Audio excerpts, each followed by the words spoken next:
What is up? It is Alex, the Boogeyman here with your focus point of the week. It is also Speed Week here at Title Boxing Club. That's what our focus is going to be. It's going to be about going faster, throwing more punches per round in faster succession. I want to challenge you guys to throw your punches a little bit quicker. I'm going to give you 3 tips on how to do that right now. I'm also going to give you 2 bonus tips on how not to do that. So let's first start with the how not to do it. Number 1, it's just going super light on purpose. Just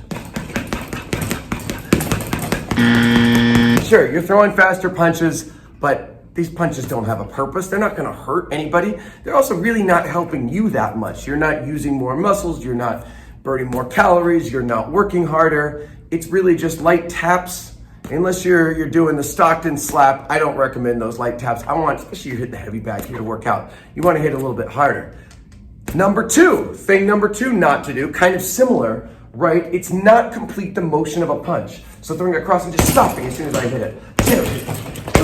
As soon as I hit the bag, bring the hand back. It's true, we wanna bring the hand back very, very fast. In fact, that's one of the ways to go faster.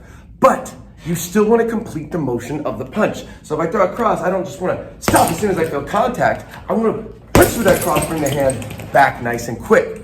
So that leads us to what are the ways that you can go faster? And right there, that's one of them. It's bringing the hands back faster. Bringing them faster than you throw them out there. When you throw a punch, bring it right back. It's so quick, instantly. Imagine this thing's hot water. You're sticking a hand in hot water, you're bringing your hand back ultra quick. That's number 1. Bring those hands back quicker. I know we talked about that recently, but it's worth saying again. Tip number 2 for improving your speed is improving your flow, going with the flow. Something else I've talked about, right? When you throw a punch, every punch sets up the next. So I don't want to throw cross. I want to throw a hook cross. The hook turns, puts me right in position to throw that hook. I throw that cross. If I roll, I don't want to stand up. I want to roll right into that hook. Everything must flow together. If I throw a jab cross, that's the easiest one, right? You throw that jab, as soon as I pull my hand back, my right hand's coming forward into that cross. It's a system of pulleys.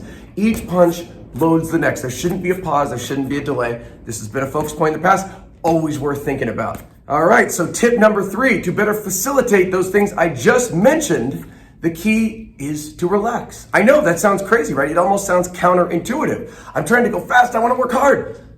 You're pushing myself to work harder. True, but you also have to relax and do that. Because if you try really hard to go fast and you're gritting, you'll be tense and your muscles are fighting each other and you're not breathing, you're holding your breath, you're not flowing, every muscle is so tense. You have to loosen them up, you have to stay relaxed. That's the only way you'll be able to go with the flow. That doesn't mean, though, that we're just kind of chilling and throwing those punches. That can be a start, but what you want to do is think about a whip, right? So the whip, if it hits you at any point before it gets flicked back, it doesn't really hurt that much. It's just kind of rope brushing up against you. But it's that last second that it snaps that gives you it hurts if you get whipped, I would assume. So when you throw that jab, right, I'm staying relaxed, I'm staying nice and easy. It's up until that last point that I snap it and bring it back. Like I'm whipping, snap, bring it back. Even the cross too, where I rotate a little bit more. It's a quick whip, it's a quick whipping motion.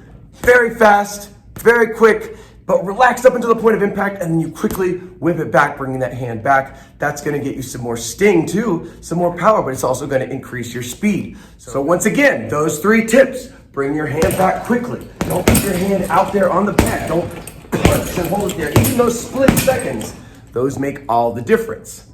Number 2, go with the flow. Each punch loads the next. There's no pausing between each one. It's all just a flow together, one continuous flow. Now, obviously, this takes getting used to, this takes practice. That's what we're here to do. And then, of course, number 3, relaxing. Staying nice and relaxed and thinking more about the whip, those punches, boom, than necessarily the big, powerful impact.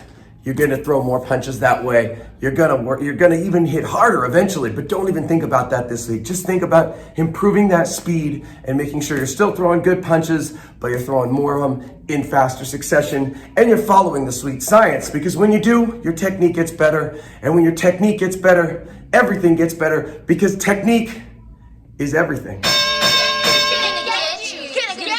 gonna get you. The boogeyman is coming.